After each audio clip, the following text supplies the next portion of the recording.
無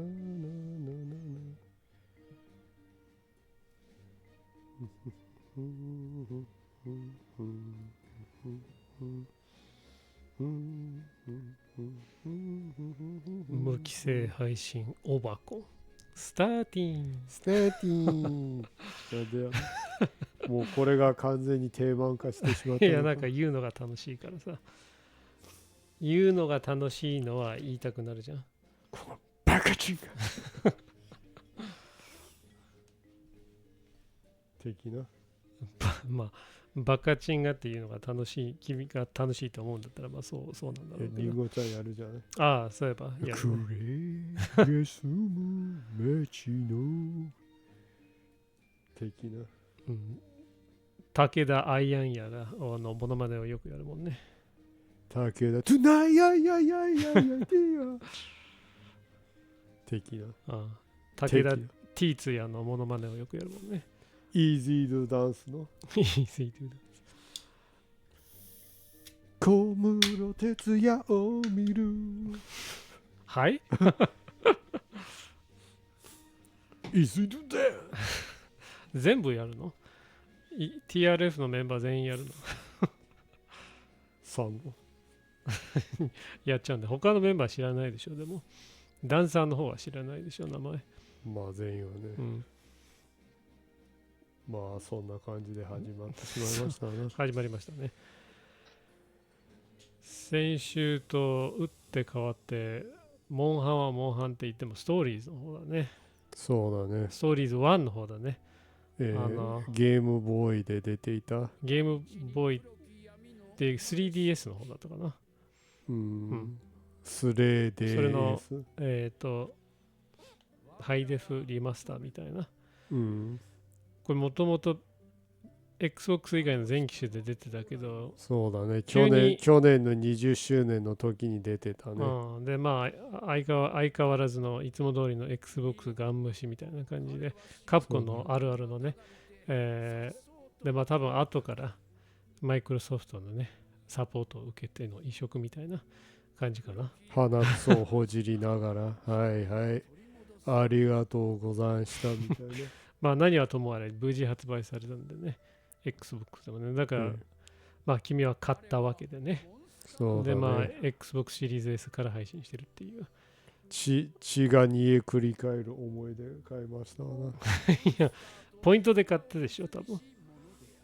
それはせい、まあポイントはポイントでも向こうはちゃんと金にはなるんだからね。もともとはバーチャファイターをポイントで買うつもりがすっかり発売日のを間違えてもう出てしまって予約特典もらえなくなっちゃったから買うのやめたっていう、予約特典の一つ良くないところはそこだよね。買い忘れちゃった人が発売された後にそっかもう予約特典もらえないんだ、じゃあ違う新作買おうみたいなことになりかねないよね。割と俺もそれあるんだよね。いろんなストアでいろんなもの買ってるからさ、Xbox っていうかマイクロソフトストアだとか Steam とか DMM ゲームズとかファンザゲームズとか、いろいろね DL サイトとかね。そうだね。本当ね DMM は優しいからね、だいぶポイントくれるから本当月1ぐらいでトランスの AV をタダで買えるんだよね本当優しいね。割とでもポイ活結構羽振りいいよね。でもそれで言うといまだにやっぱり MS リワードポイントのポイ活一番うまいと思う。1ヶ月に1200円ぐらい貯まるもんね。まあ、それ以上だよね。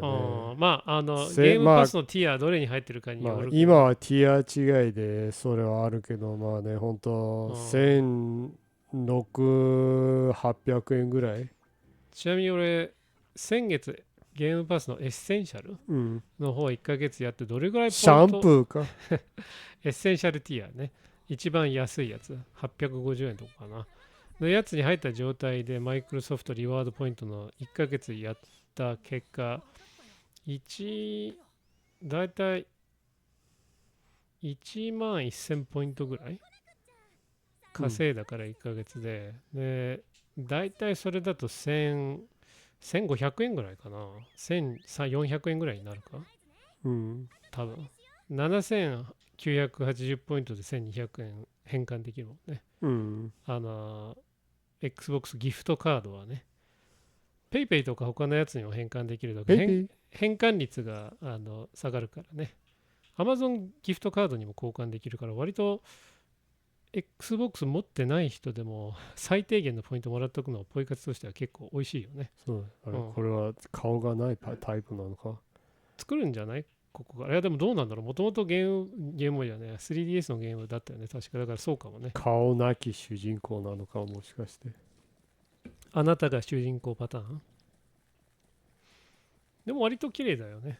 そうだね。結構ちゃんとハイデフ化してるね。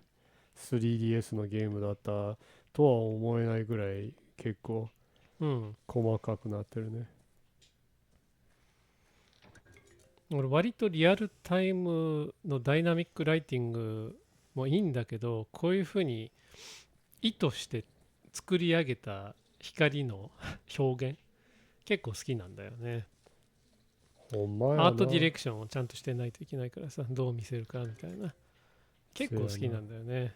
昔のさプラットフォーマーとか 3D プラットフォーマー初期割とそういう演出とかアートディレクションでうまく光の陰影を表現するみたいな初期の 3D レイマンとかさ、あとソニックアドベンチャー1、2とかさあったね。そういえばソニックアドベンチャーまだこういうのやってくれてないね。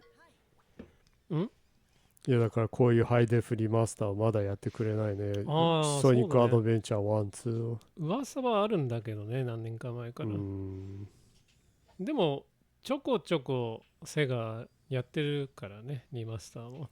そろそろ着手してほしいよね、3D ソニックの。ドリームキャスト時代のゲームをね、やってほしいね、ちゃんと。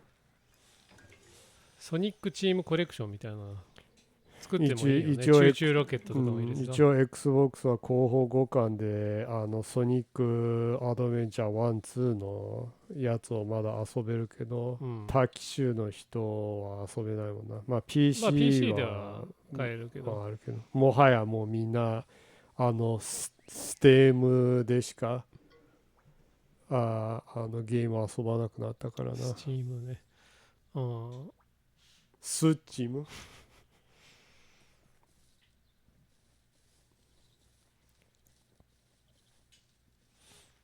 そういえば自己紹介までだったよね。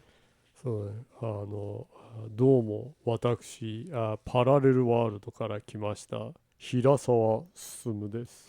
毎週おなしさすおなしさす毎週パラレルワールドに平沢進だよね。なんで飽きたの？なんか違う人やるの？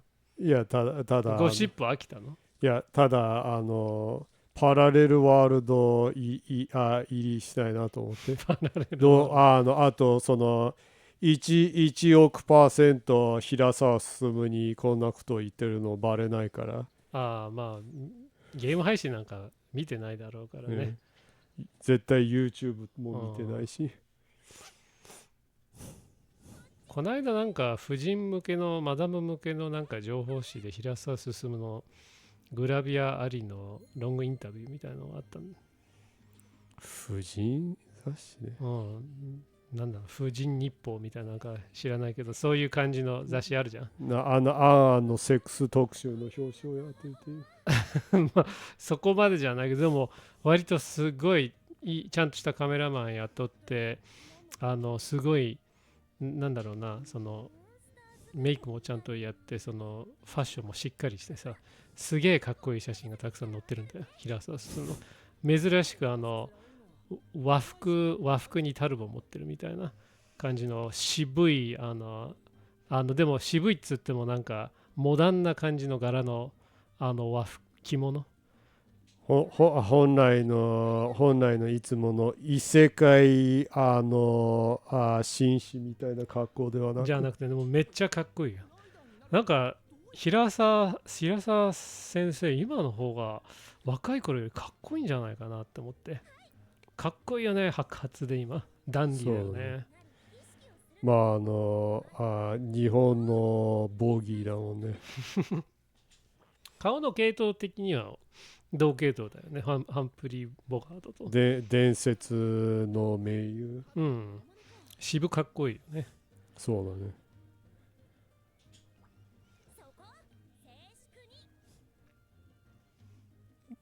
とうとう本人が異世界と波長があったのかもしれない。そうなの。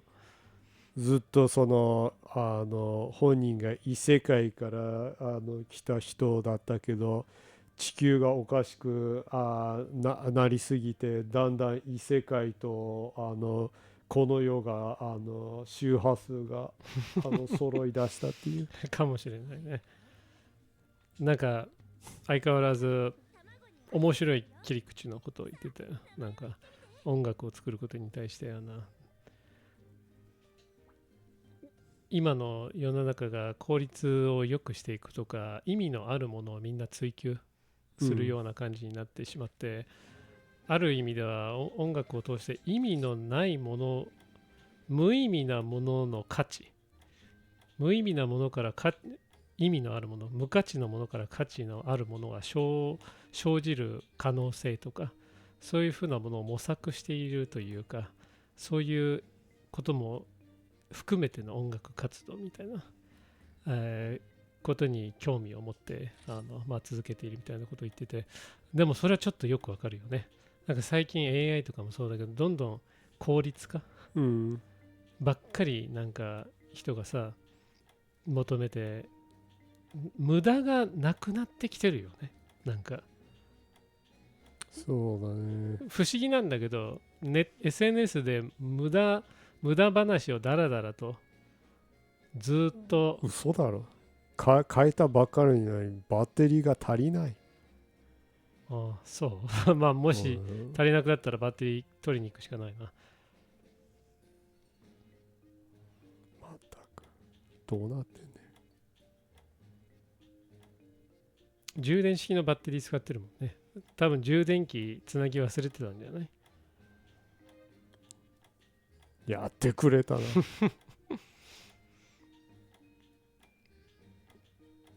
無駄が、でもそういうふうに SNS とかコミュニケーションの上では無駄が多いような気がするんだけど、生活リズムはどんどん無駄を削いでいくような感じになってきてるよね。まあそうだね。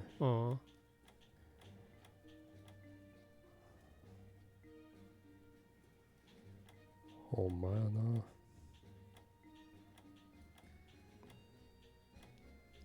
だからなんだろうな、無意味な無価値の中から価値を見出すというのは、まあなんだろうな、意味のある探検っていうかさ、だよね。なんか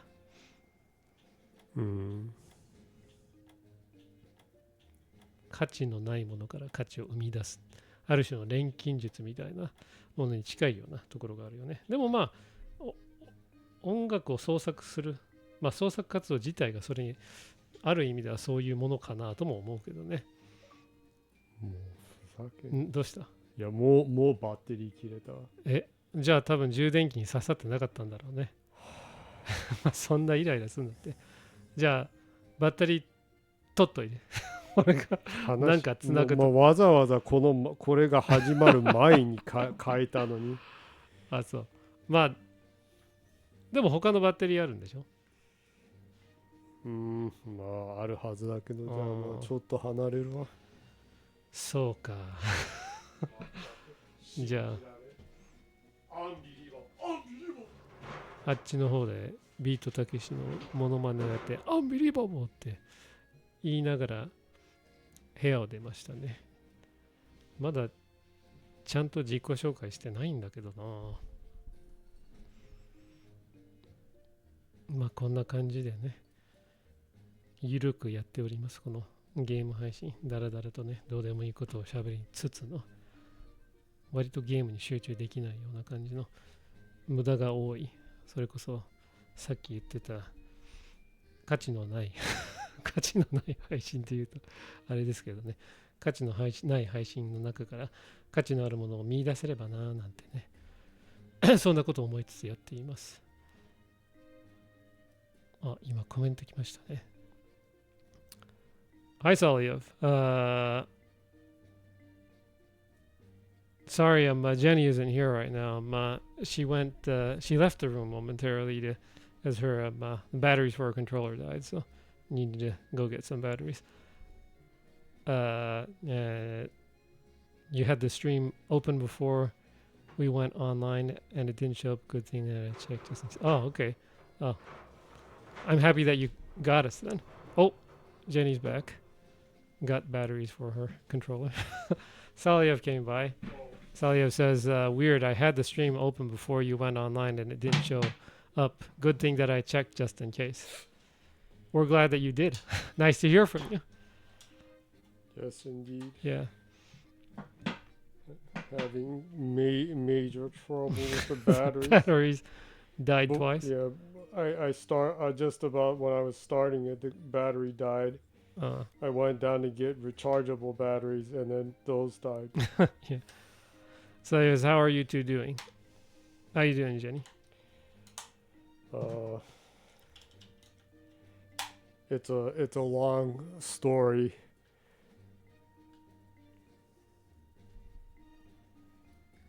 That's great. These are dead. Do you have a long cord? No. Do you want me to get a controller with a wired controller for you that has a fairly long cord? I can get one for you if you want to just sit there a little bit and tell your long story of how you're doing.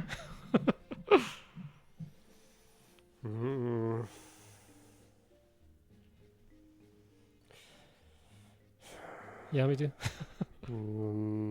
I don't think it'll work like that. What do you mean it'll work like that? I'm just saying I can go get a controller that's wired, not a wireless one. If you do that though, it'll be different than the controller I was using, so it won't work. Are you? I don't think so. Well, why don't I just give it a try? It's better than sitting in front of a screen that isn't moving for an hour. I'll be right back. Go ahead and sorry, I'll leave for a moment and get a different controller. So I guess you can explain about how you've been doing then, Jenny. We were back. Well, I guess I can try. It'll be a not amusing long story though.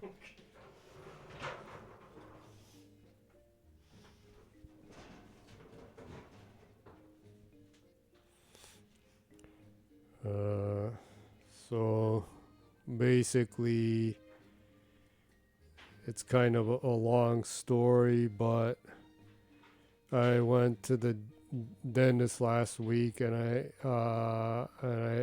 had to get my tooth fixed, and I had a checkup, and I found out that not only did it, other than the tooth that needed fixing, that I my immune system is like dead, and my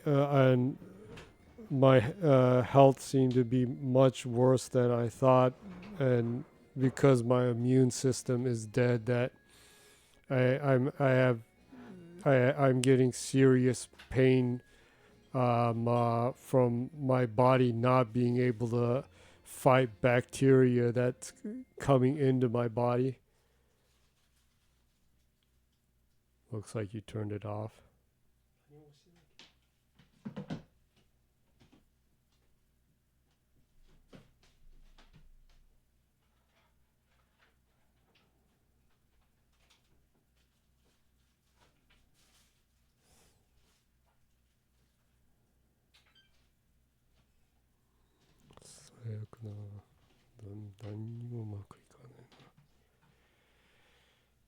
So basically, I found out that my health is extremely bad, and that was depressing. And what's even more depressing is that I've been really careful with my health, and because I had a problem like that last year, and I got shingles and like that, I had to stop drinking, and I've been careful with my health too. So basically, I knew that the biggest problem I have, or the biggest reason why my health isn't good, is because I'm on HRT. Of course, I didn't say anything about that to the dentist, but I knew that's what's causing my health and my immune system to be extremely weak. And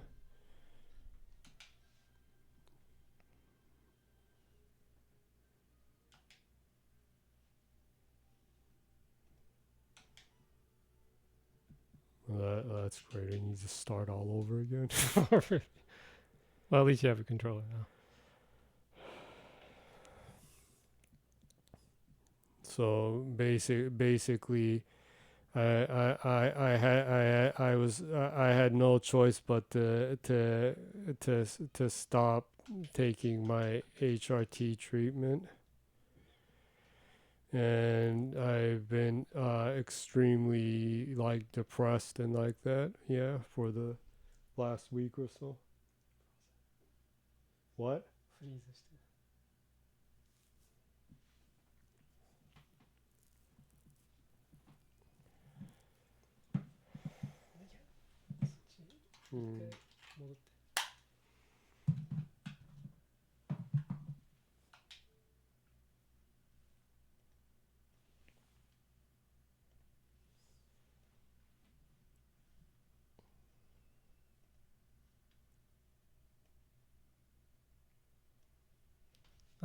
Sorry. Salia says, "Oh, shit, that is serious. Is any autoimmune disease or something?" Well, it seems to be just a really, really low. your immune system is currently really weak. Well, I've had health problems for a while. Well, I knew it was taking a chance and kind of a long shot, but I did want to try. It does like really suck to feel like no matter what you say or do, since there's no interaction or reaction from anyone in the community, you just perpetually feel like you're fake or not real, and nobody thinks you are. So it's very hard to deal with, since there's nobody there that tells you that you're okay for who you are, because like everybody in the community just ignores you. Well, so, it's an especially small community. The trans community in Japan is especially smaller, or not as online. not there as much as other countries, huh? Yeah. People kind of stay to themselves. Well, like I joked to you a little bit ago, and it's basically true. There are only 3 trans people in Japan, and I'm one of them. There's only a singer songwriter that clearly says that they're trans, and one person who's a a businesswoman that says they are, and I'm the only other one out of well, that. There's plenty of other ones too, but generally, people keep pretty private about how they are. Huh? Well, if you don't say though, then it's no different. So well, no, it is different, but it's not helpful for other people. Yeah, because like I need to be out here making a fool of myself and being ignored because nobody else wants to make a fool of themselves or be shunned by society. so like the bottom feeder loser has to suffer. Well, it's a lot of risk, right? There was a professor that worked at a fairly famous university here that came out as trans too, and they got fired for doing so. And they actually went through a legal process and actually won the trial. But yeah, it's pretty risky over here still, huh? I would assume that, like in other ways, it's probably more risky in America. I mean, people can just walk up to you and beat the shit out of you in the street or shoot you or something. So different types of risk, I guess. But yeah, the societal risk is fairly high, huh? Yeah. If you stick out a lot. Yeah, but basically, if you're trans, you're like the plague. So, and also, well, being gay or lesbian, you're like you are like the plague, and people avoid you with all they can do, because it's like acknowledging sexual minorities is like accepting that the sexual minorities actually exist, and that's like shameful. So here in Spain, they are even too loud for my taste. How different it is from Japan. Yeah, it's pretty different. But if it's one or the other, I would assume that still being a little too loud is better than being too quiet, because like Jenny was saying, it makes it very, very, very risky to in a way come out of the closet, right? So, yeah, still better, I guess. But balance would be the best.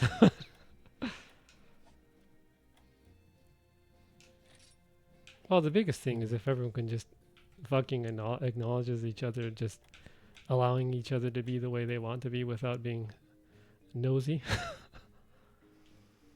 Yeah.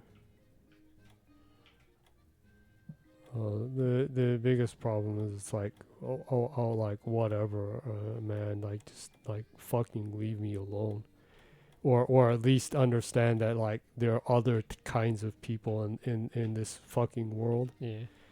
So it says, I don't know, they are very radicalized here. I think no extremes are good. Well, yeah, I do agree that any form of extremism is not good, because that becomes very oppressive toward other people too. I'm not active on social media at all, but Bourbon here tells me too that he finds the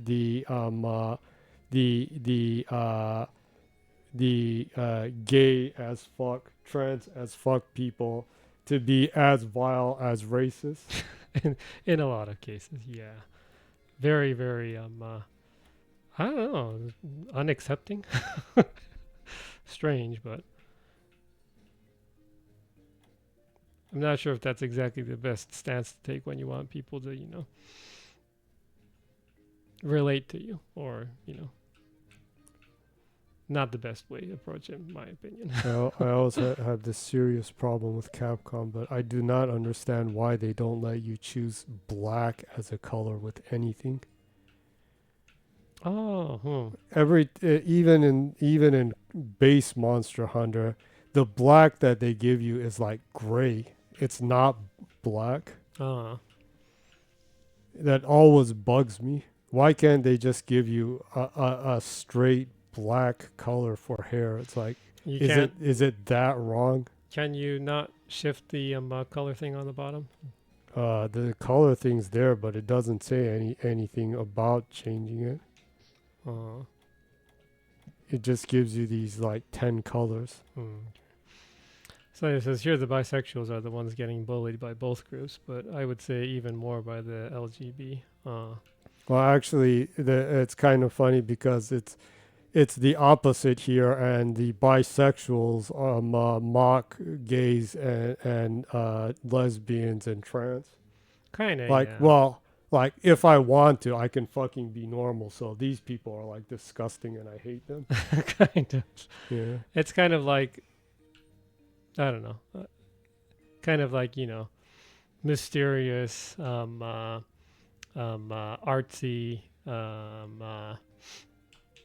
bohemian kind of, you know, vibe with people like that, looking down, being kind of condescending toward other minorities.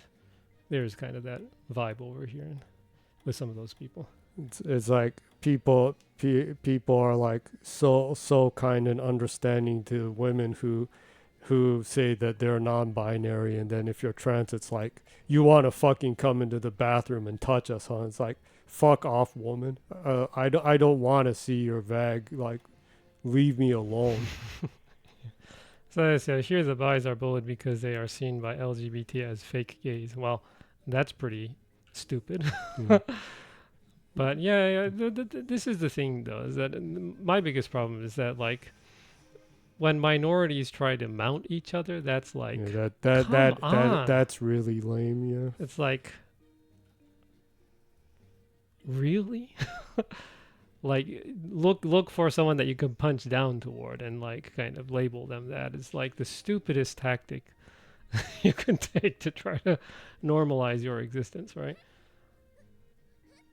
Well, anyone that's like that, regardless of their sexual orientation, is an idiot in my opinion. So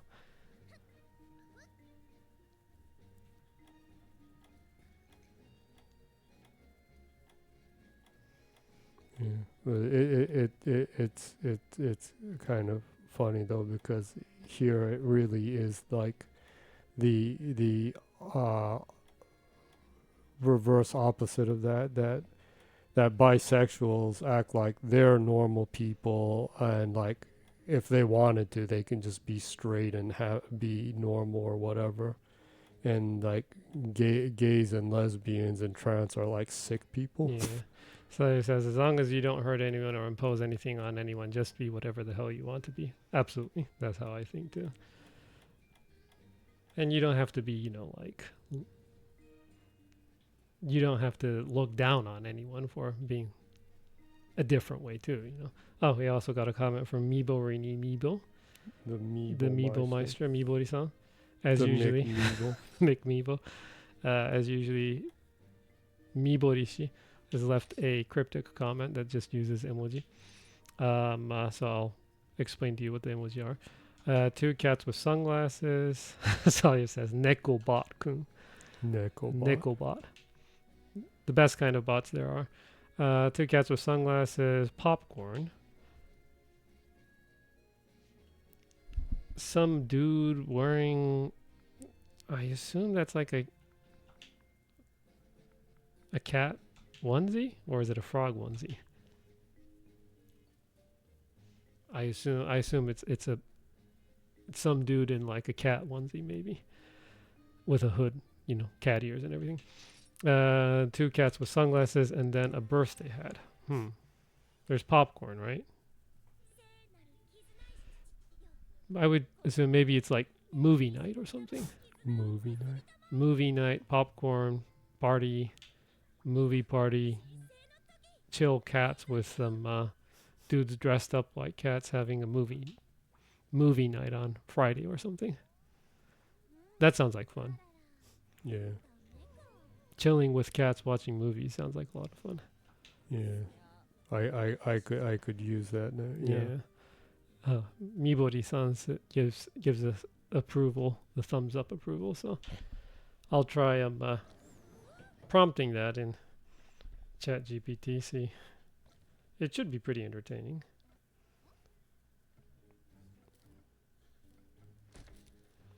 Thanks again, Mibori-san, for the fun comment. Should turn into entertaining image.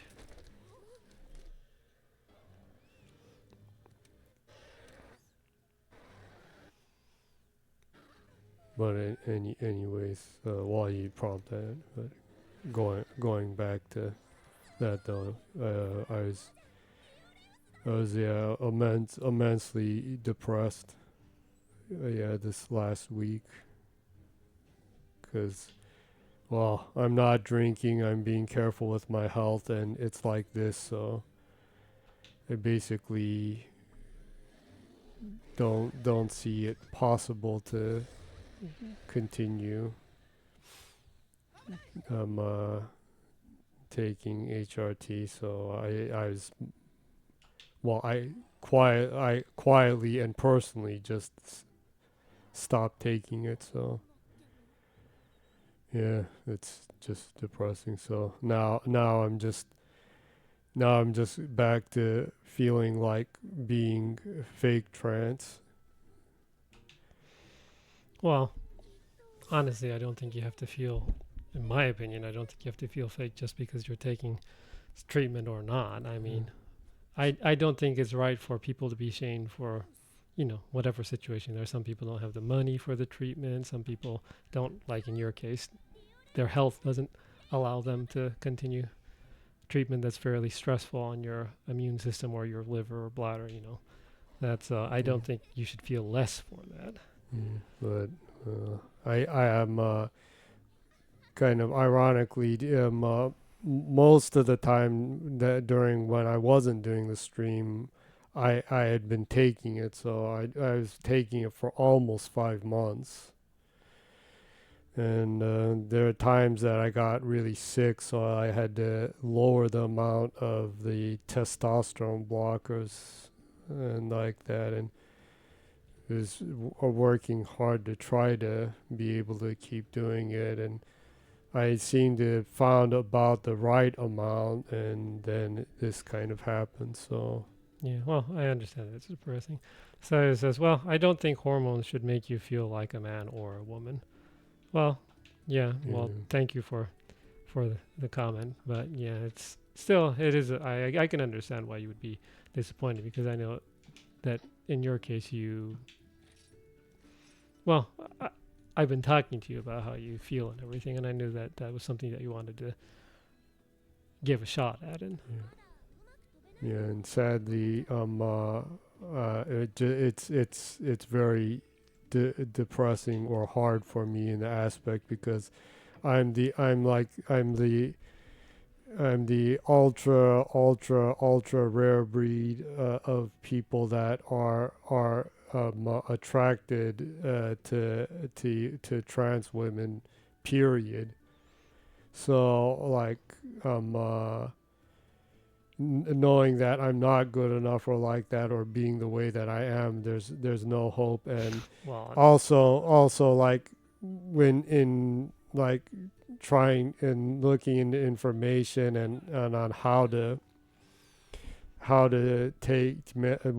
get medication, or how to properly take it, or to maintain your health or like that, I looked at a lot of stuff online, and basically everybody that's trans is either attracted to men or women, and no one is. So I'm like this fictional trans that only comes out in porn.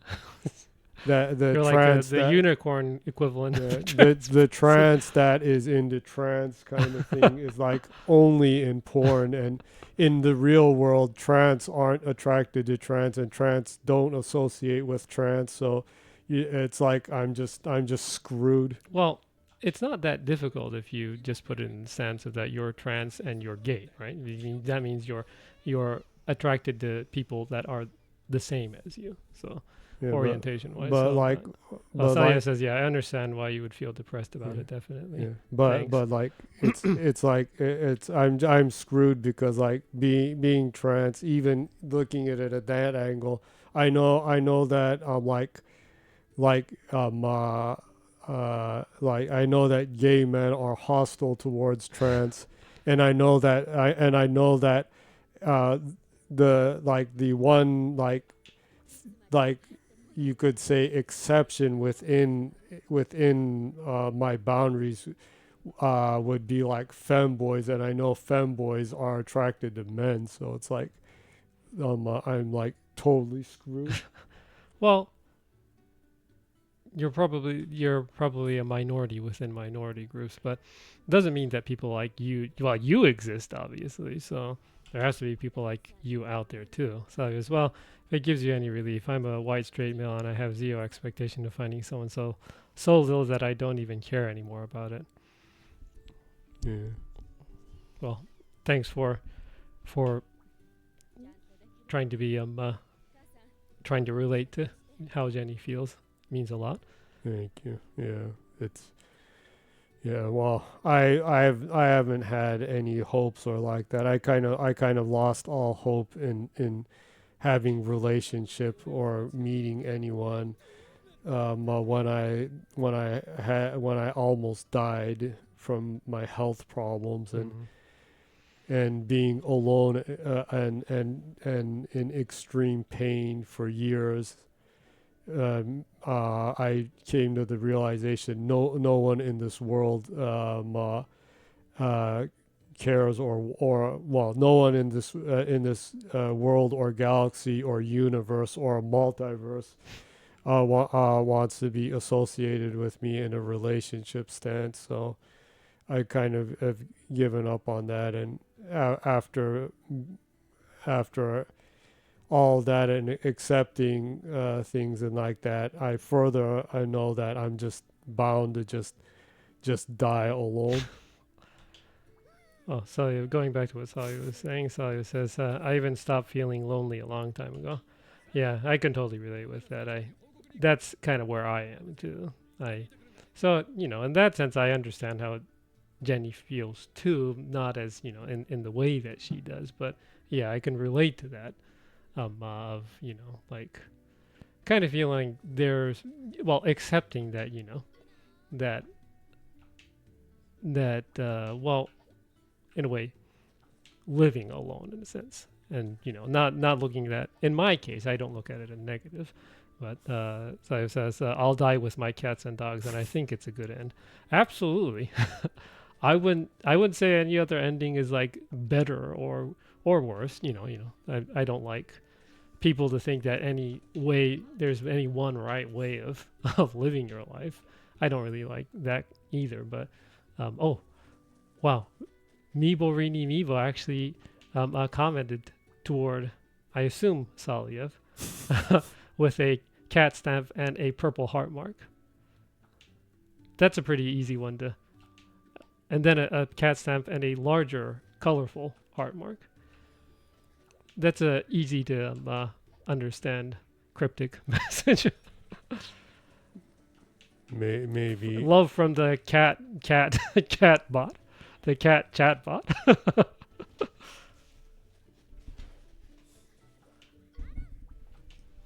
Yeah, I generally feel like that too, and actually I don't like Salio said, I don't really feel. I've stopped feeling lonely a long time ago too, and I'm kind of, in my case, I'm actually kind of excited about what I can do with my life, because there's a lot of shit that I want to do, honestly, and living in a way that gives me a little bit more time to focus on what I want to achieve or what I want to do or make. Especially, I'm in illustrations and art and stuff, so that's kind of exciting for me, actually. Well, so. I kind of joked to Bourbon here that he has talent and he has things that he wants to do in life, so he has stuff to look forward to. I'm just like weak, sick, and have no talent, so it's like I'm just on a boat to death. But you have a lot of hobbies, though, so it should be an enjoyable boat ride. Yeah, well, I've totally given up on everything and things like that, but I still just wanted one relationship that I felt like I felt good about, but at least one last relationship, because the one that I did, I just feel like I just like fucked up so bad and just because you weren't aware with your own orientation back then, and it was fairly complicated. Yeah, it was very difficult because she was a really good person and she was like the only woman that was kind to me in my entire life, and I really liked her and I loved her as a human being, but I just did not like want to have sex with her, and it made me feel guilty. And also I could never conjure up the courage to tell her that I'm just not sexually attracted to women, and I just kind of like felt guilty and just like broke up, saying that like I don't think I'm like good enough for you, and I don't think I can like make you happier like that. And it just felt like I just kind of like hurt her feelings or like that, and like I did a poor job of everything, and just kind of felt like I just like totally fucked up. And I don't know, I guess I just don't want to like die feeling like I couldn't get a relationship right or like that. Well, to be fair, every relationship that doesn't work out is in a sense kind of like that. All those situations are different. That's why it didn't work. So, right? So, yeah. So what can you do, right? So he says, well, I fucked up a lot of relationships too, but we learn from it. Yeah, that's kind of the only thing you can do from it.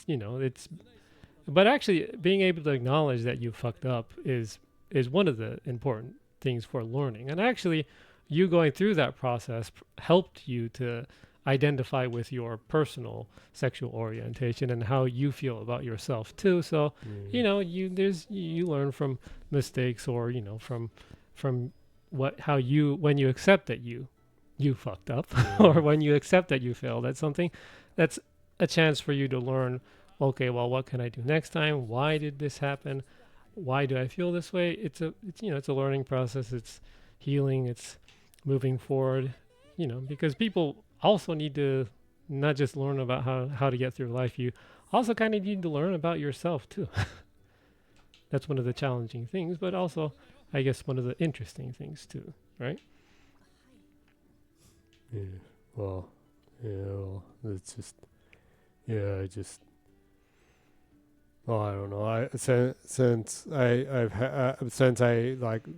had a near-death experience and like that, I just, it's hard to like think there's a long future at all. So it's like it just kind of feels like I'm constantly at the end of the tunnel or something.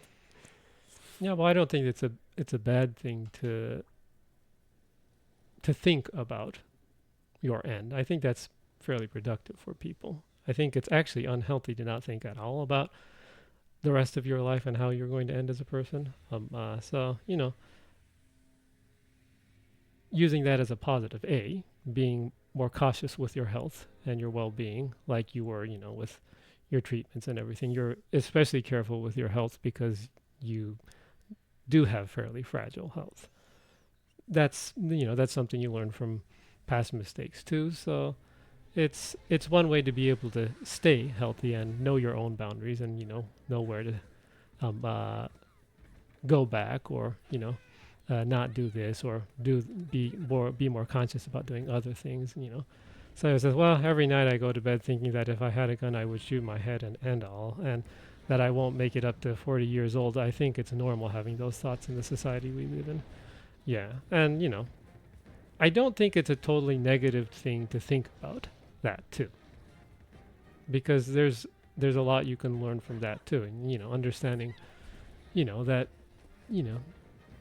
your life isn't eternal. You don't have all the time in the world, and being conscious about that helps people and yourself to be more, in a way, enjoy what you do have, right?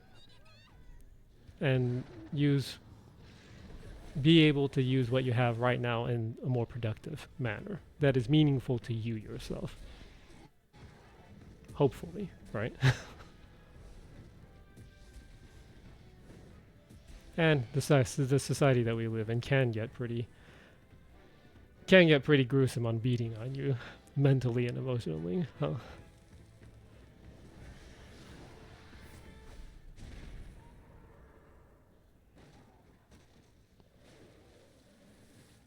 The cutscenes are done pretty well in this, huh? Yeah. Were they like this in the original version, or were these highly remastered or remade? Maybe it had lower pixelated movie in the original ones, since it was a 3DS game, right? I think so. At least this first one. I think it was. The second one was a Switch game, huh?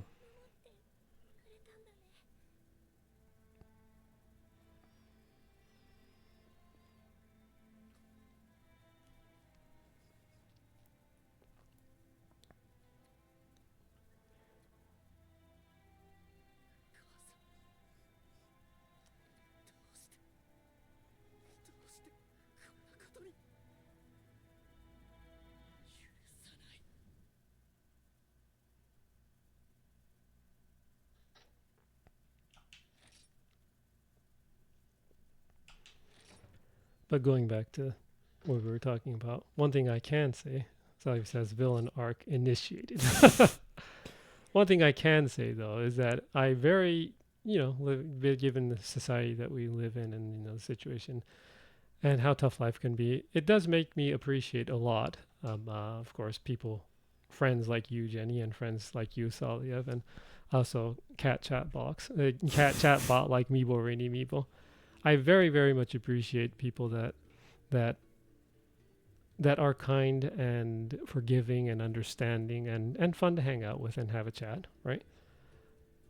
Those are the meaningful things for me personally. I think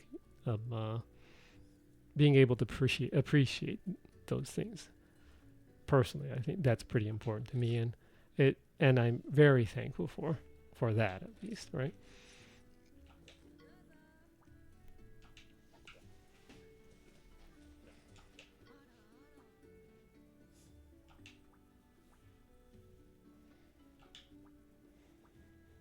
And usually you actually install the Japanese version of the game.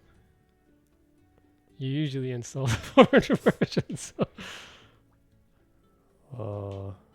Periodically.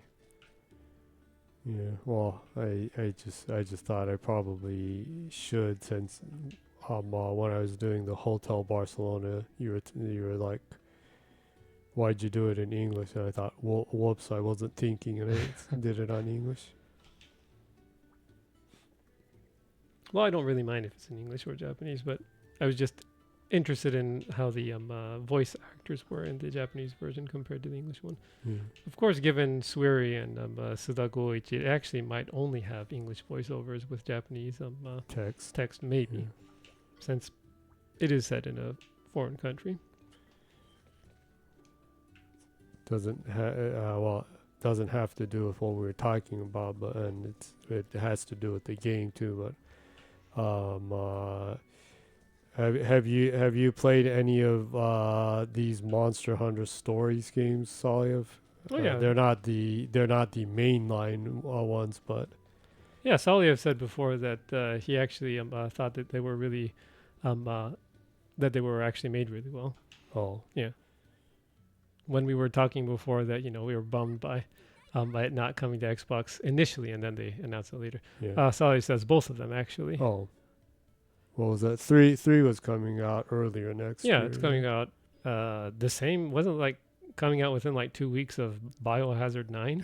oh yeah, that's right. I was telling you the other day that it's like, is Capcom insane and releasing 2 major games like 1 week apart? It's like, aren't they afraid that they're going to cannibalize the game, even though the genres are different? It's like they're putting two big games of their own against each other like 1 week apart. I think they just kind of wanted to shove it in before the end of the fiscal year, probably for their sales numbers.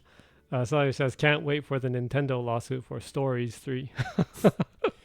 Well, amusingly, their lawsuit against Pal World is going very poorly, and they've actually lost several of the lawsuits that they've had against them. The lawsuit is still ongoing, but one of the patents that they issued, unusually, the Tokyo Tokyocho, the patent office in Japan, actually said no, that patent, actually looking back at it, that's too broad, and there are games that came out before Pokemon that had that system in it. Yeah, I think we'll revert that one, kind of thing. So yeah, the weird thing is that, like, Pocket Pair with Pal World, there's a million things they probably could have been sued for, but not that the system. I would assume that's more of a survival crafting game, if anything. So yeah. And you don't see in Pokemon them using bazookas and machine guns against having them go into slave labor. Saliu says, Shin Megami Tensei. Yeah, exactly. Well, that's the thing that people were talking about when they brought up that lawsuit. It's like of capturing. Then theoretically, Nintendo can sue almost every single RPG ever released that has systems that you befriend or capture the enemies and fight with them. Mm-hmm. Personally, I think system-wise, no company should own the right for any system, in my opinion. I think that's just kind of stupid. It discourages competition and creativity, in my opinion. Yeah. Design-wise, yeah, I can understand, trying to protect IPs for their designs because, character goods and whatnot. But systems, I don't think people should be able to patent, personally, I think. Yeah. Then what was it?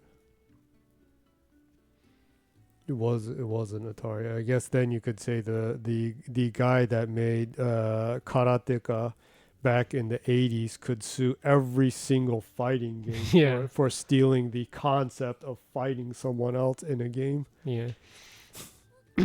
So it says, I'm waiting for someone to patent character picking up items that transforms them and gives them new abilities to fuck over Mario. That would be funny. Yeah. Interestingly, that system was in games before Mario, though. I would assume, probably like upgrades, right? That you pick them up. Yeah. Shooters had things like that from before. You pick up an item, it gives you a boost in your shot speed or what type of shot, or transforms your It's very ironic to think that Nintendo's like that when they released the original NES or Famicom. That they released it with that robot to deceive the fact that it's a game hardware, so they wouldn't get sued by Atari. Because they were afraid that they'd get sued by Atari for making a game hardware. And also, didn't the last Nintendo Direct, didn't Nintendo announce like a Minecraft clone? Yeah, they had the audacity to make a fake Minecraft. It's like Minecraft meets Stardew Valley in Pokemon World kind of thing. So I'm very bitter about Nintendo, and I feel super betrayed, so I might act way more angry than I should be. But honestly, when Iwata died and Reggie left Nintendo of America, the company lost its way. I totally agreed too. Reggie and Iwata are probably the last, I don't know. In a way, they were kind of the guiding light of Nintendo. Under good guidance like that, they are a very, very cutthroat, business-heavy company at the core. And they have been so for a long time. This goes back before they even made digital games, going back into Hanafuda and other stuff. That's just, they're pretty dry about business. Yeah. It's a very Kyoto thing.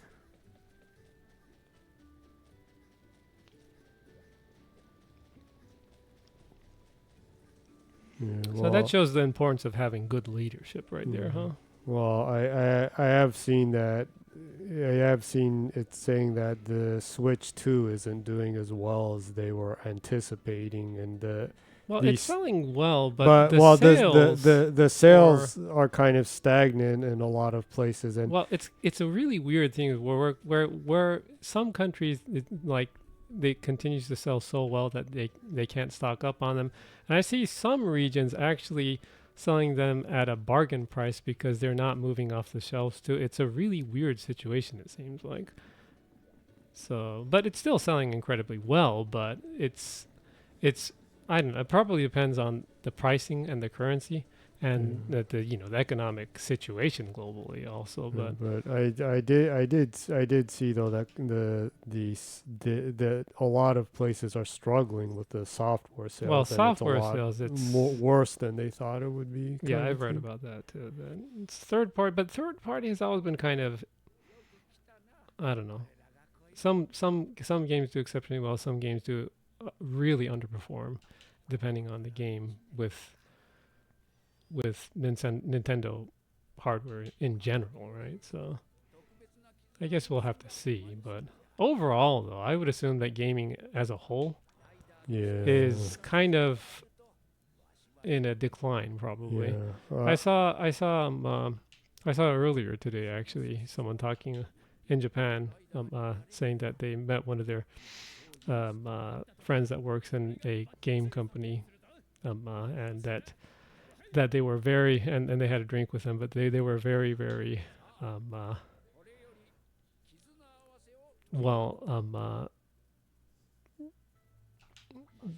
they were not very optimistic about a lot of things in the direction the game industry is going, and how things will move in the coming years for gaming. So that's something that probably people even in the gaming industry are worried about too. So I mean, gaming isn't getting any cheaper. Yeah, it's ridiculous that it's getting more expensive. Yeah, and it's weird because every other entertainment medium is kind of becoming more approachable and more affordable. Yeah. You can buy books new, in digital format, Audible books too, really reasonable prices. You can enjoy reading a lot of great books, even for free, legally free, right? Music is probably more affordable now than it was before. Movies also, entertainment in general is trying to scale with the economy, but games being really a very tech-focused entertainment medium, it just can't really scale to that very well. Sally says the stupid thing is that the last generation consoles are getting more expensive, like the Switch 1 and the old Xbox. Yeah. Absolutely. That's just, man, that's ridiculous. It's crazy. That's just really, I don't know, just.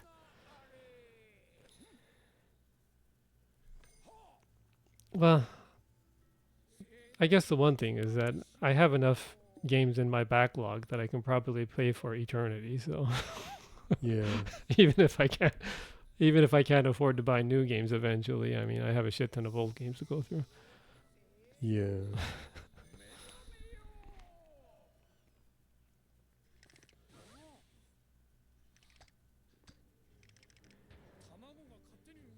Well, yeah, I do think it's very problematic that things are getting more expensive and overall a lot of gaming, especially what people call AAA, is just getting too bloated in content and things like that, and meaningless content. Yeah. Yeah, that's one thing that's I'm like, oh man. It's like investors saying that they should charge like $100 or $150 for a Grand Theft Auto 6 when it comes out, and then the bullshit of them firing like 70 devs working on the game because they were trying to make a union, and they'd rather bust a union and delay the game half a year than let the overworked staff have health benefits and things like that. It's like, well, I think we can afford losing like $250 million to delaying the game for half a year, by just to make sure we don't have to pay like 3 or 4 million in health benefits for our employees. Yeah, it's like, that's just like ridiculous. Absolutely, especially given the bonuses that the CEOs get and everything. So it says, I've heard that the next Xbox will be over $1,000 even. Yeah, I've heard that too, and I wouldn't be surprised. I'm pretty sure the next Xbox will be the first one that I don't buy at launch. And you know, even like reading stuff from the like financial reports from Sony too, like they've been saying they've said that the PS5 is still in middle of its lifespan. Yeah. And so, you know, that doesn't mean that they're not going to launch the PS6 for another 5 years, but that means that they'll continue to support the PS5 even post PS6 launch, probably for very, very extensively. In that sense, it's still in middle of its lifespan, right, as a console. So yeah, like I don't think there's going to be much of a reason to upgrade consoles, especially with cloud becoming more normal too. I mean, like for example, like with xCloud, so it says my best friend was one of the layouts from Blizzard thanks to Microsoft, and he's living in Sweden without any job right now after they accepted his transfer from Spain 1 month before hiring him. Oh, that fucking sucks. Yeah. The people that fire those people should all burn in hell. Yeah, they'll burn in chat GTP hell. In AI hell. Yeah. I hope they do. They'll burn in hell with Sam Altman. Sam Altman. That Zionist pig. Hopefully Peter Thiel will be in that hell too. Yeah, so and yeah, like I don't see like the benefit for the amount of money that people are gonna have to invest in gaming hardware versus what you get from it, probably. Yeah. I mean, like paying a really premium price for graphical fidelity, not really evolution. I don't really think like say the Xbox One versus Xbox Series, or the PS4 versus PS5. Yeah, it is a lot better, and there's a lot of cool new stuff, but it didn't really like change gaming a lot, other than like load speeds being a lot better. That's, you know, I like that, but that's, you know, you can achieve that without having like ultra premium hardware either, right? Yeah. You can build a pretty capable gaming PC with really fast loading speeds too. That isn't like, you know, insane graphics. That's still, you know, that you can still enjoy a lot of stuff on. So I said it is not the same jump from 16 bits to 64. No, yeah, absolutely. Yeah. You know, like I understand that, but with just kind of bells and whistles and a little extra fidelity and that, yeah, like being like $500 more, I just don't. That doesn't sound like a reasonable investment. Yeah, for a hobby, you know.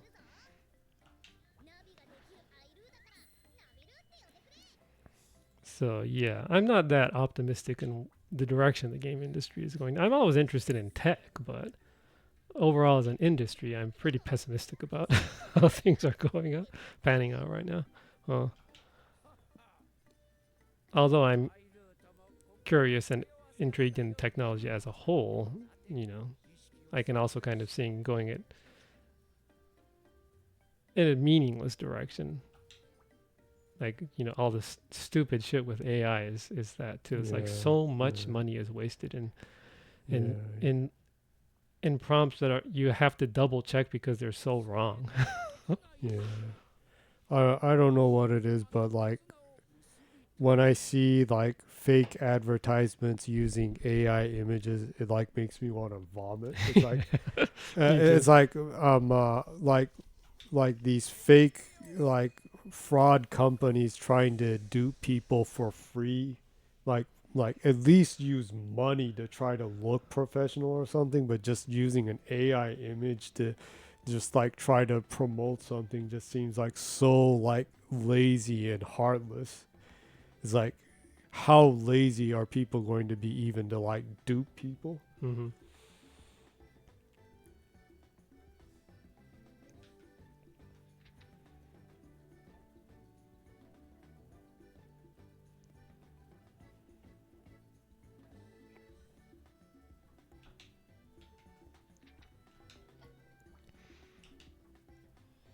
Did you get that? The explanation for the hatching the eggs and everything? Kind of. Just gonna feel it through. Yeah, well, I'll read in detail later. Oh, okay. It just seems like everybody's just being lazy. I mean, even with like music, like people are just like prompting stuff and just making random stuff. I saw last week that like in America, the country music chart, for the first time an AI generated song was like #1, and people are like, this is the end of everything, kind of like that. And I saw people laughing that it's like so like every other country song ever written, and it's like, what do you expect, kind of thing. It's like, well, yeah, I would guess that that's an AI song. It sounds like every other country song out there, so I'm not surprised at all, kind of thing.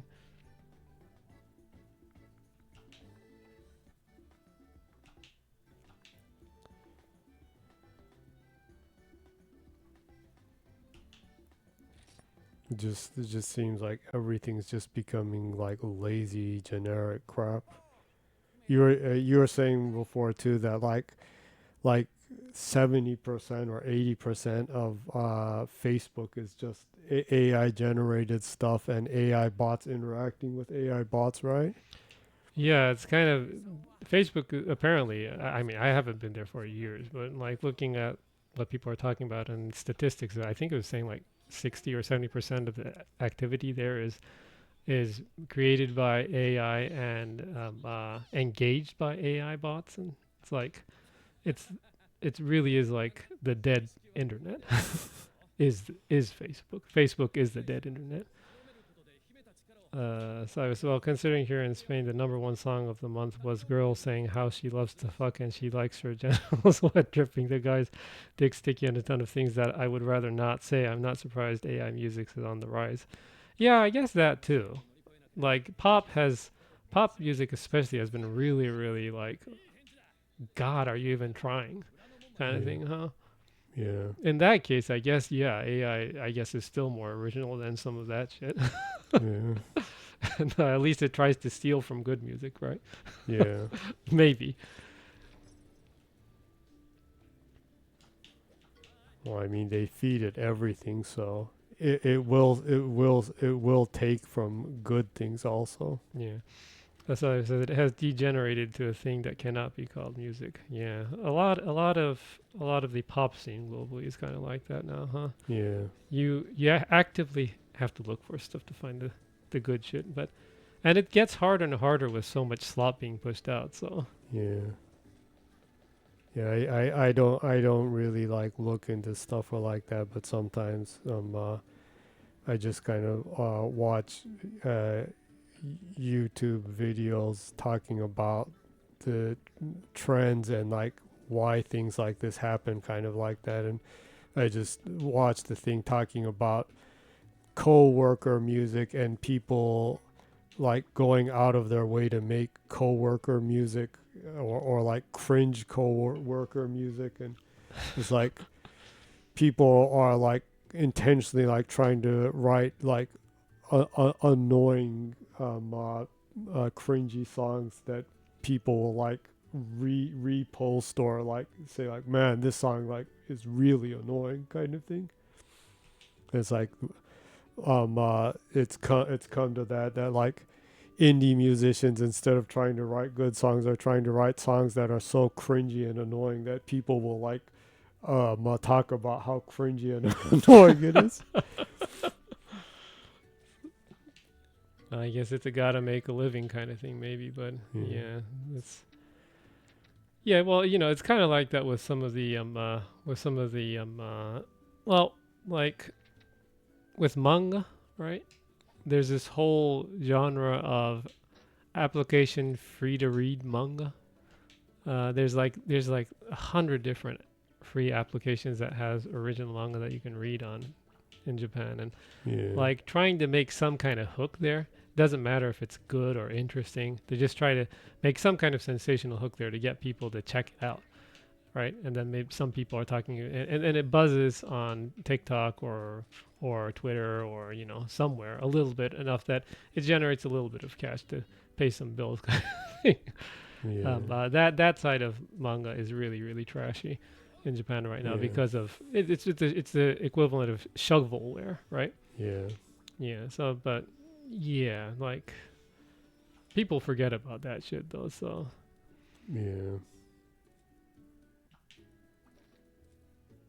I understand. One thing that has always bugged me is people that say that it's usually entrepreneur type people that actually aren't in the creative process that say shit like it's better to be done than perfect kind of thing in like shipping out a product. I kind of get that at an enterprise level, but as a creative person, I think you should try harder to get something perfect than to just ship it out. And I think it's insanely it's insanely unprofessional to just want to get it done with and not try to polish it as much as you can, kind of thing. And I think the world has too much unpolished shit out there made by creative people that could be better if they actually put more passion into it or more risk, in a sense. Salio says, have you seen the video of the woman saying don't love your job your love, and the other guy saying I love it? Yes, that's how the world is going. I haven't seen that, but that is kind of how things are going, huh? Yeah, feels like it. But thankfully, it seems like people do have like morals and like at least their own values. Because I have seen that a lot of people have left bullshit companies. Yeah, it's nice to see that happening at least. There's that thing of that like that Skydance company like buying out Paramount and like that, and like hundreds and thousands of people have left Paramount because they're like you either come to work or you lose your job, or like then people are like fuck this job, I ain't coming back. It's like so they've lost a ton of their workforce. I think people should, like companies casually throw you out so casually. I think it's okay for people to abandon companies casually too, right? There's almost zero security anyways. Right? Yeah, and I'm not naive. I know that a lot of people don't have that, don't have enough stability to do that. Yes, but I'm just, morally saying that I think it should be okay to. You shouldn't be afraid to do that if you have at least the privilege to be able to let go of something like that. Yeah, well, seeing how like a lot of companies are being bullish towards people and being like, well, you can be replaced by AI. It's like, well, then go ahead and like watch your company like go to shit. Yeah, well, that's. So you sent a link to what are you saying? I'll check it out and show Jenny after the stream then. All right. Thanks for the link, Saliev.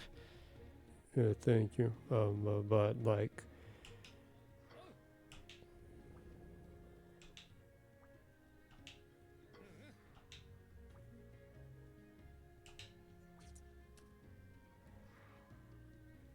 Yeah. but like seeing how poorly AI does stuff, especially like a lot of companies have started just solely using AI for like service, and it's just like the customer service for so much companies is just like total shit, and it's like doesn't even exist level kind of stuff, and it's like anywhere that does that, it's like, well, I'm not using a product from this place, or like I'm not dealing with this company anymore, because it's like it's just like so much of a pain or a hassle to deal with. Yeah.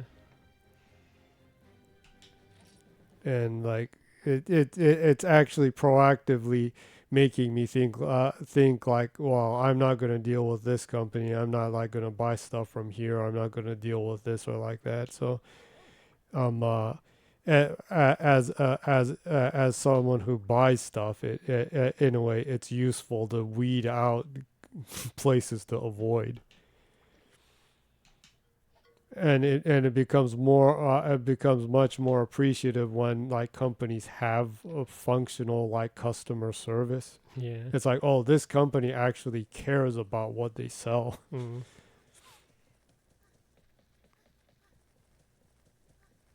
And it's like it's sad that you have to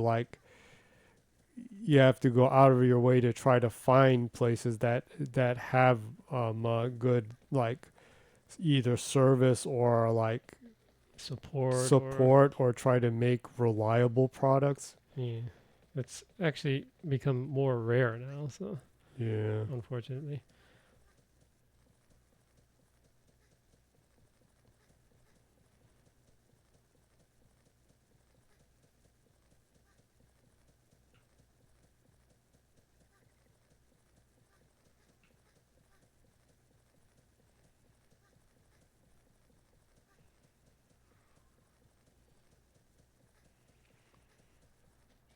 I actually really like the designs and kind of the world building in this.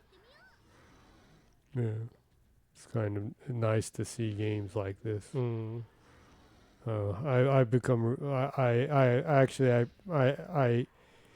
consciously kind of avoid like the hyper realistic type games because it just kind of becomes boring. It can become boring to look at after a while, huh? Yeah.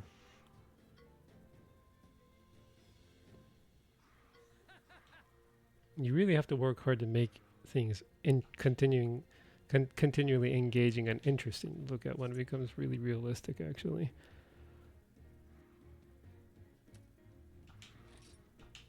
Yeah.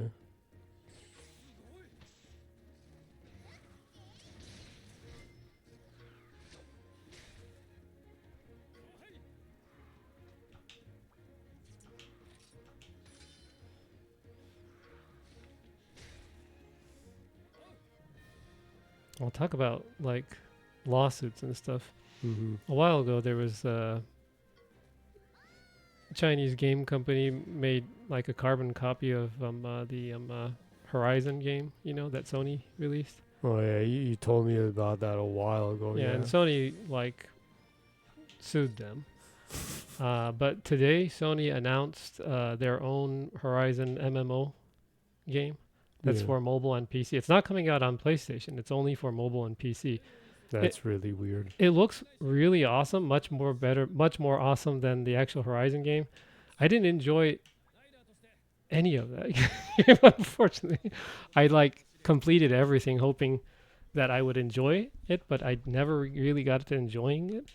This Horizon MMO actually looks good because it actually looks like Monster Hunter game more than this Horizon game. It actually looks like that Monster Hunter game that they're making that's open world on the smartphone. Yeah. So it looks more fun than the Horizon series to me because it looks more like Monster Hunter gameplay wise. It looks kind of like Monster Hunter and a little bit of Souls-like kind of thing.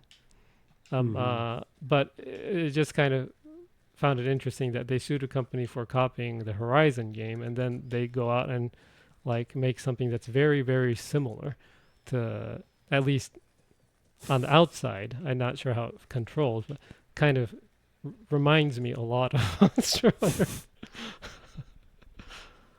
But yeah, well, it looks kind of fun though.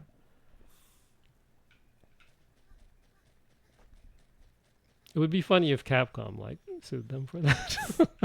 You know, it's a different world and everything. So, and you know, they don't try to sue people for mechanics and stuff. So.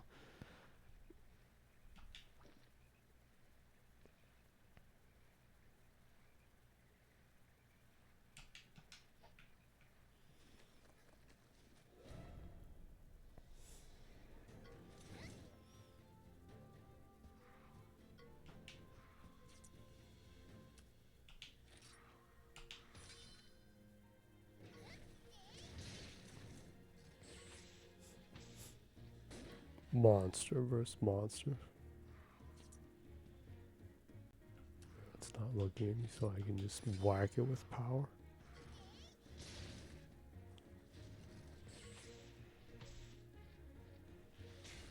That character must have really strong inner muscles to be able to swing that sword around, huh? Yeah. Body fat is probably like 3% or something.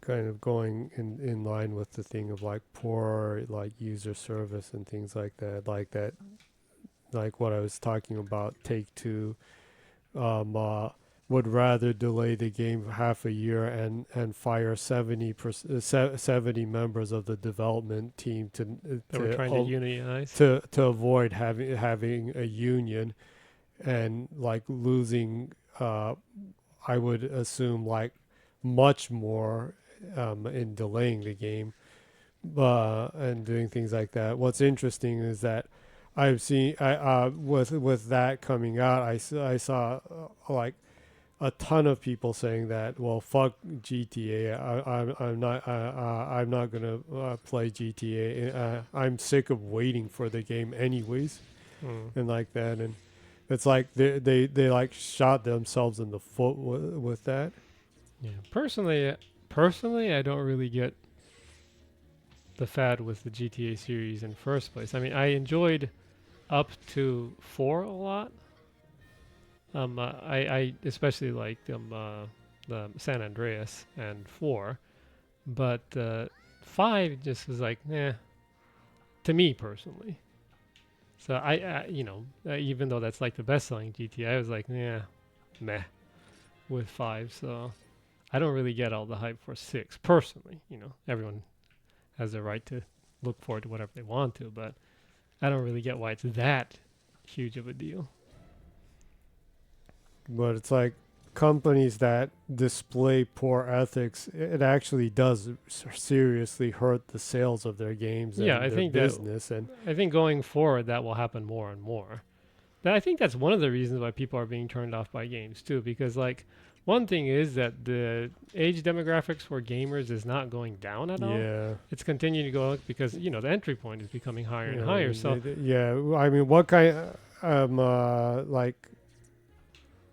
like I saw, well, like you were saying, well, you told me before that, like a lot of people were saying that gaming is not as other than like app games on phones, that gaming is not an option for them as parents because game hardware has actually become more expensive, and it's not something that you can casually have kids buy for your kids because it's too expensive.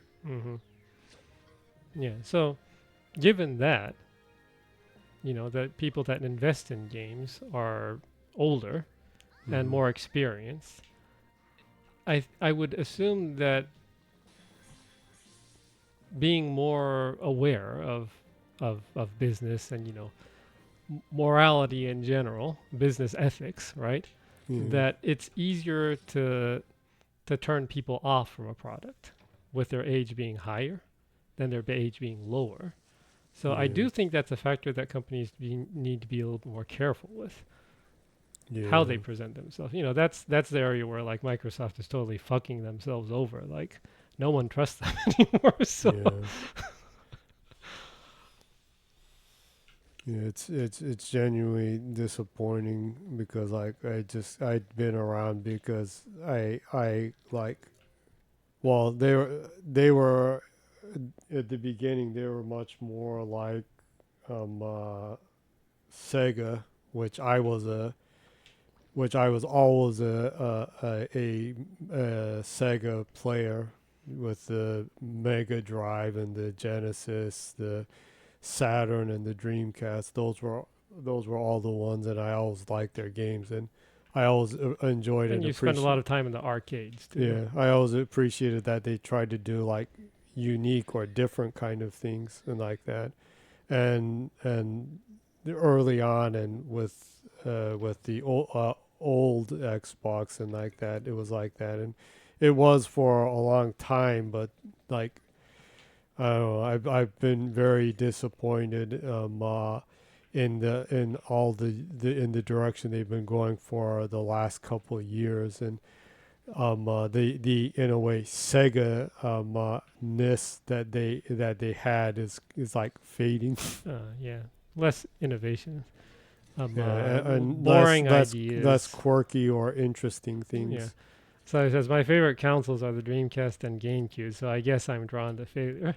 I do agree with you on that. Dreamcast is like by far my favorite console of all time. God, I love the Dreamcast. It's kind of it's funny because I saw an indie game dev saying that he still thinks the peak of game consoles and game creativity was the Dreamcast, and that he doesn't think it will ever like surpass that with the things that they tried to do, or the innovative or unique games that were released during that period, which sadly was like really short.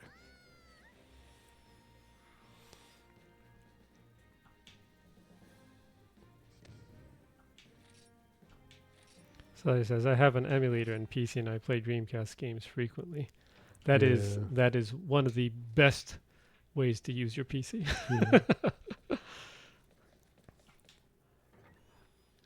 I actually rebought a Dreamcast in Akihabara a couple of years ago because the older Dreamcast that I have it still works, but kind of a little wonky here and there. So I actually still play on the Dreamcast once in a while. After we moved, I haven't had time to set up the older game systems that I have. I'm trying to get to making a game room. Haven't had the time to yet, but I'm gonna work on it. I think I'm trying to look for a CRT monitor. You know, one of the glass screens for playing older games on. But they're so damn hard to find now. Yeah, I know. Salia says, I still have mine too. Does yours have the red logo or the blue? Mine has the red logo. Or the orange. Reddish orange, I guess, in Japan. Yeah. The blue logo wasn't like Australia and I think it was Europe? I think it was Australia and Europe. Some countries in England, I think, maybe, but yeah. I guess Spain was red. Yeah, I don't know why they used a different color scheme in some countries and regions. It's kind of strange. So it says mine was the blue one. Yes. Okay. So I guess they use blue for Europe, including Australia. I'm pretty sure they used the reddish orange in America also. Wasn't it? Was the one we had it that in America the blue? I think it was reddish. But like the Dreamcast is one of those systems that probably the system that I bought the most. I've bought like 4 of them in my lifetime actually.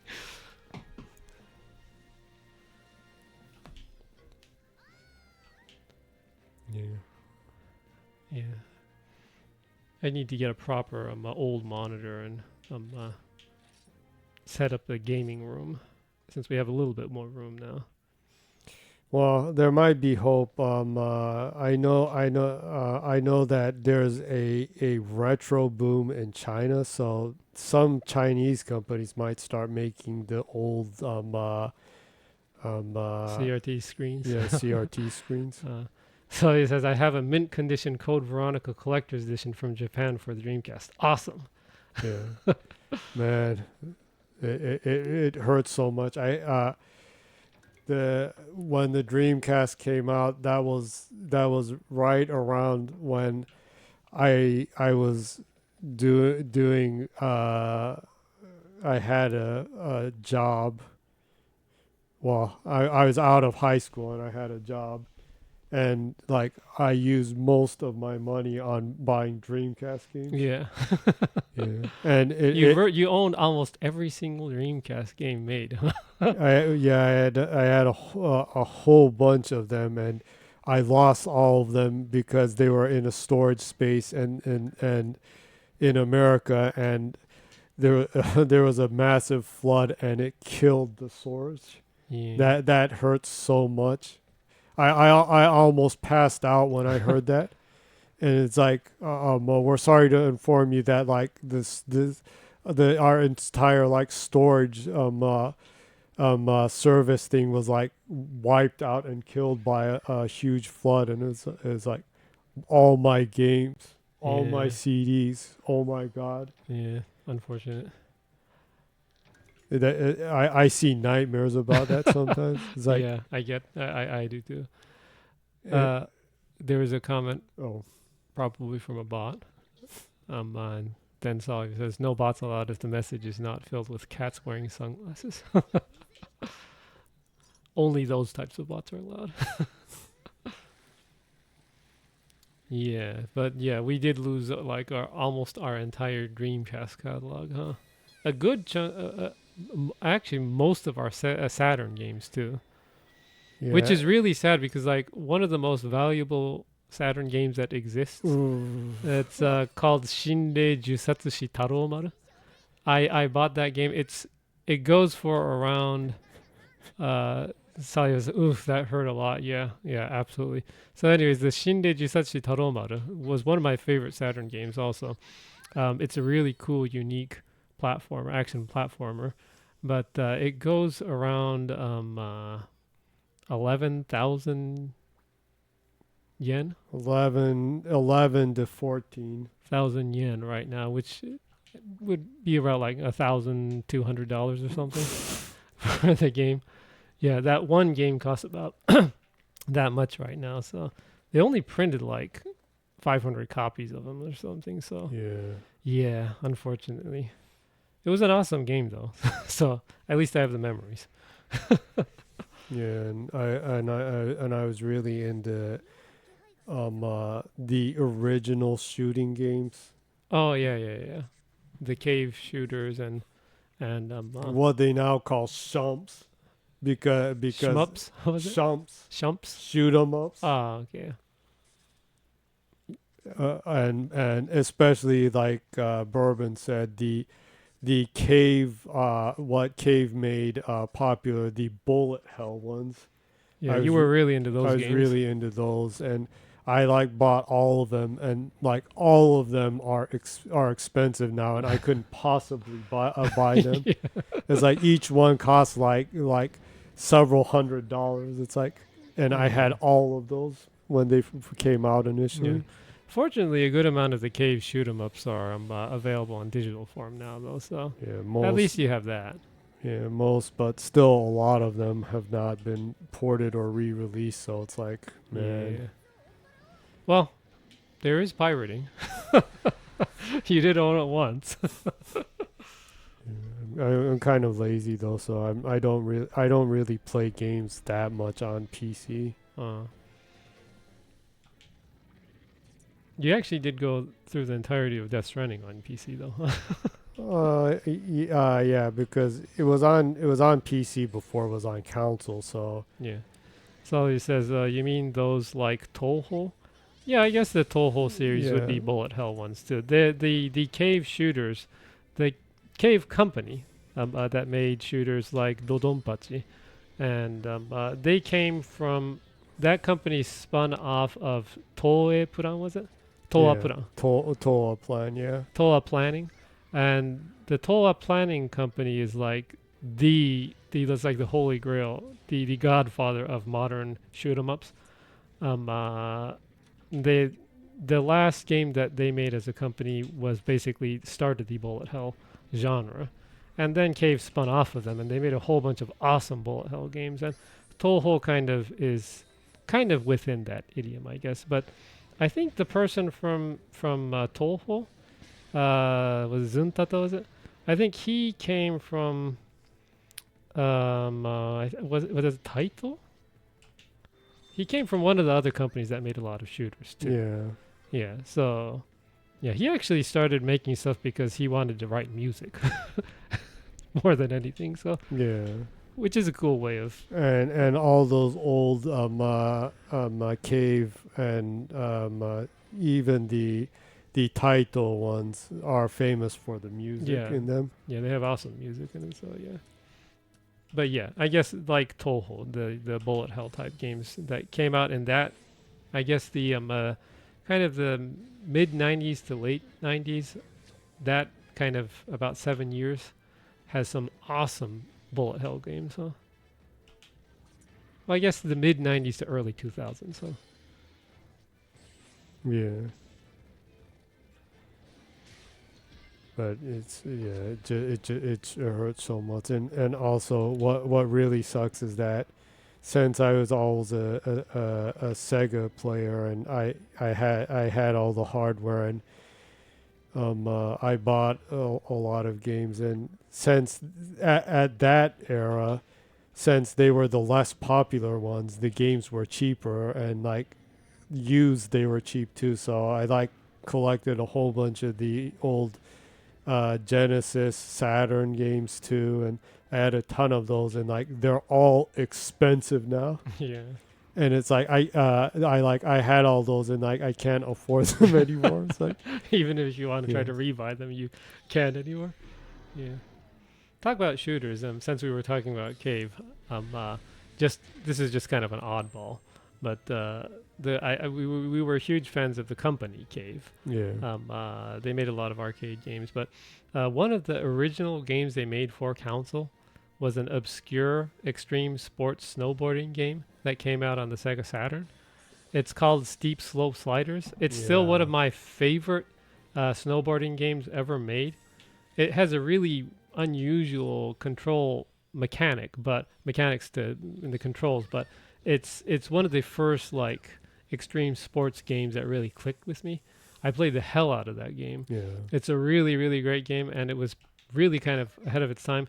It had a very extensive replay mode in it. Yeah. And you could make your own like extreme snowboarding, extreme sports videos. Yeah, you could edit it and put like effects on the replays. Yeah, and you can slow down the speed and put the songs within the soundtrack in it.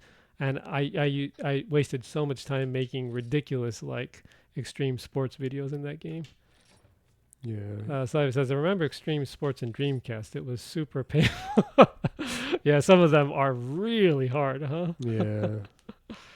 I played the hell out of Tony Hawk 1, 2, 3, and the Dave Mirra's BMX series. Yeah, those were fun. Yeah.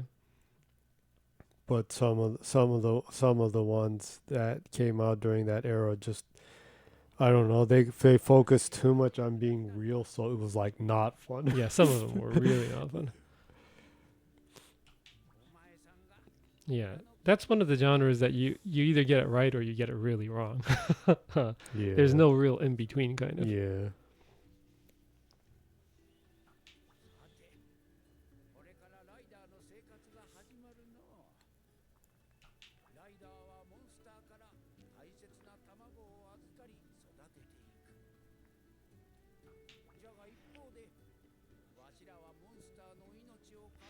But I think one of the things that made Dreamcast really unique and special, I think, was, it's not like it had like as many games as modern systems have right now, because even the PS4 and the Xbox One both have like over 5 or 7,000 games dedicated solely to that system, kind of thing, right?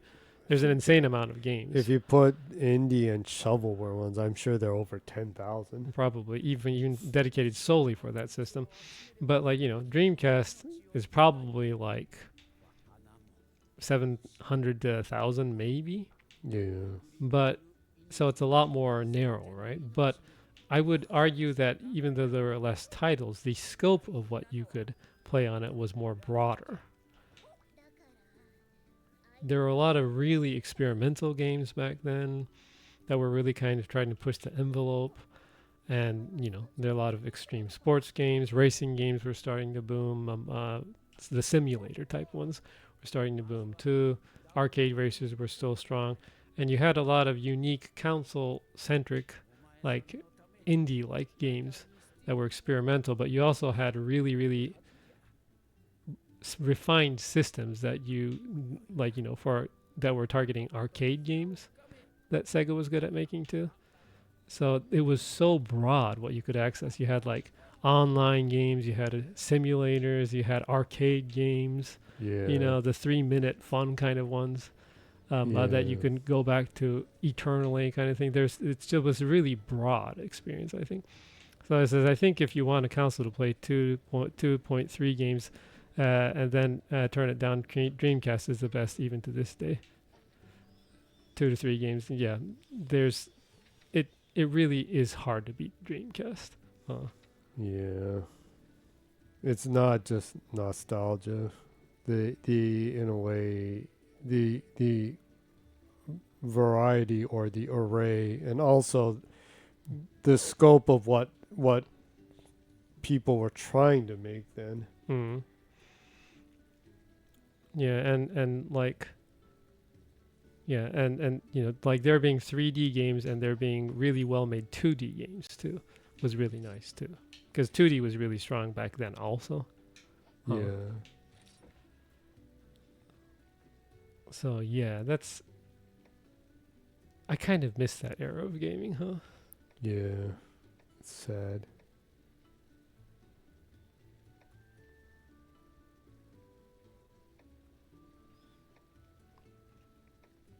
Well, that's why I think it's kind of ironic, but like, I don't know, it should be much more inferior and stuff like that, and yet there's something pleasing about games like this. It's not technically impressive or like that, but it's just kind of, it's pleasing to the eye. Yeah. Has a nice color palette, and and there are limitations when in what they made it, so they were very conscious of how they designed things and what colors they used, the lighting, the textures, palette, everything. It's nice to have nice focus like that, huh? Yeah. With designs, even if it's not like ultra detailed or anything. Yeah. And that's why, strangely, like a lot of the older games are still actually unique or interesting visually. Yeah, and the thing that kind of rubs me the wrong way now, when a lot of like companies, large or indie companies, try to make games that are kind of aligned with this aesthetic, they all try to make it look like a Studio Ghibli game, and And I get that, but like you can be inspired from that, but you don't have to make it look so apparently Ghibli-esque. Yeah. Right? You can be inspired by that, yeah, but I think things come a little too close for comfort in design aesthetics with Studio Ghibli stuff when companies try to make it kind of use a anime-like palette that is pleasing to the eye. Yeah, I really don't like that. Again, I love the people that do the background art for Studio Ghibli stuff and everything, but and it's okay to be inspired by things, yes, but you can do your own take on it, right? So, yeah. So, I would say this is a good example of having, colorful, easy on the eye. The color palette is what you would call backgrounds in anime and stuff use a color palette called kyokushoku, which is your colors that are more closer to you or your memory than what the color palette that you actually see in realistically, and it's more vivid or more. It tries to capture an emotion rather than be accurate, color scheme wise. So they try to use colors like that when they paint backgrounds in anime, and these kinds of games also try to kind of mimic that. But in the case with this game, the design aesthetic is pleasing in its own way. It doesn't try too hard to be, Ghibli like or or like Pokemon like, or it's its own thing. Yeah. I really don't like that anything that is like foreign that's trying to look Asian does that, and it's like it's so cringe. Well, it's okay to do your own thing, so and still be inspired by it, but I think that's where a lot of unique things come out from. So it's like it's like it's okay to like copy Dragon Ball or something. It's like don't like copy this one type of like design aesthetic. Well, yeah, actually, in that sense, yeah, there's a lot of other things you could copy too that are also pleasing, right, or interesting design-wise. You can copy Toriyama Akira a little bit more, or you can try copying Araki Hiroshiko a little bit more, or you can try copying Matsumoto Reishi a little bit, or a lot of interesting art styles you could try to get inspiration from.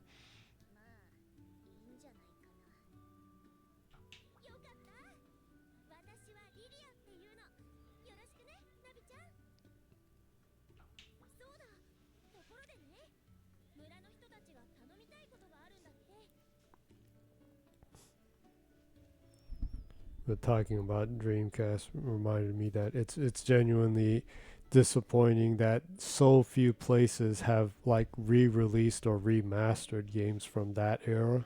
It's like it's a lost generation outside of like emulation or the original actual thing. Well, I guess that's the reason why it is important to have emulators, I guess. Fortunately, some of the shooters are starting to get some of them have been re-released. Yeah. But like a lot of the games that I like, it's very unfortunate that like even Sega themselves haven't gone around and remastered the original Sonic Adventure 1 and 2. That along with Shenmue was one of those like exceptional games that were like such like a shock, where it's like, wow, games have come this far kind of things. Yeah, Shenmue when it was released was like shocking. So yeah, and I mean like it's really crazy because like people don't realize how much that affected all open world and sandbox games. But it's kind of it's disappointing that those haven't gotten proper remaster or re-release, and it's kind of hard to even like access those games. So yeah.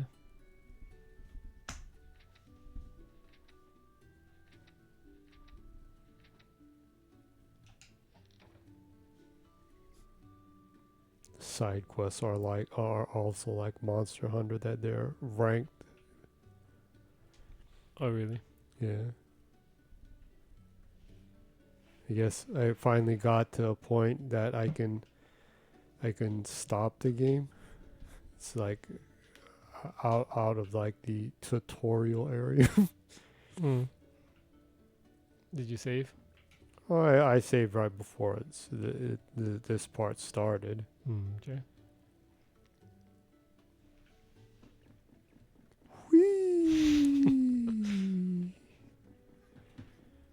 I guess it's about good time to stop, huh? Man, I had so much trouble with batteries. Three sets of dead batteries. You probably forgot to plug the charger in earlier today, probably. Oh well. Well, make sure you charge them before next week. Well, I normally don't need to think about that because normally they are. Oh. It's unusual that I have that the batteries I had were happened to have died right away, and then the two ones were dead or almost dead. Mm-hmm. Yeah. Well, I guess this week I had was kind of a low point, huh? What do you mean? Just talking about depressing things. Well, there's a lot of fun talk about Dreamcast.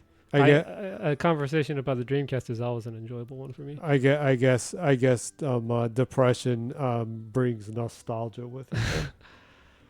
I guess whenever you get depressed, you get nostalgic about things too. Maybe. Or whenever you get depressed, it reminds you of the Dreamcast. Yeah. If only I could cast my dream. Yeah, it's even the name was a good name. Yeah, it was a good name, huh? I don't think any game hardware has had such a spot on name for a hardware that casts dreams. The Dreamcast. Yeah, that's epic. Yeah, it's still the best name for any hardware, I think. No, that and the Atari Jaguar. Jaguar, because it's a cat type one. Or is it the Atari Jaguar? Jaguar. Enough with nostalgia talk. Yeah. Thank you, Salya. Sorry for the depressing talk at the beginning and the hopelessness of love not existing for people and having to accept that and things like that.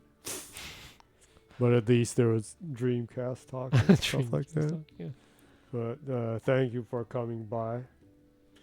And thank you, Mibori, wherever you are. Mibori-san, thanks, as always. And anyone else who happens or who has the misfortune of hearing the depression is okay. Well, at least it's some kind of lesson. So we'll be wrapping up the stream then, right? Yeah. Okay, so well, that's it for this week. Again, thanks for everyone who dropped by. Thanks, Salya. Thanks, Mibori-san, and the other bots that dropped by. Hope you have a great weekend and a great week. Hope to see you back again. Stay safe, and I'll be closing the stream in Japanese then. ということでね、今週はここまでということでね、モンスターハンターストーリーズ、1週目っていうことで、まあ、こんな感じでね、だらだら配信しておりますので、よかったらね、またいつでも遊びに来てください。毎週、Twitch の方で水曜0時あたりに配信をしていますので、いつでもどうぞ。過去の配信の分は YouTube にアーカイブとして載せておりますので、YouTube の検索バーをクリックして zGennyy で検索しますと、この配信の主のね、ジェニーの、チャンネルがありますので、いいね、読者登録、通知オンにしてくださると我々喜びます。ということでね、またのね、お越しをお待ちしております。良い1週間をぜひぜひお過ごしください。それではまたのお越しを。See you! Hello.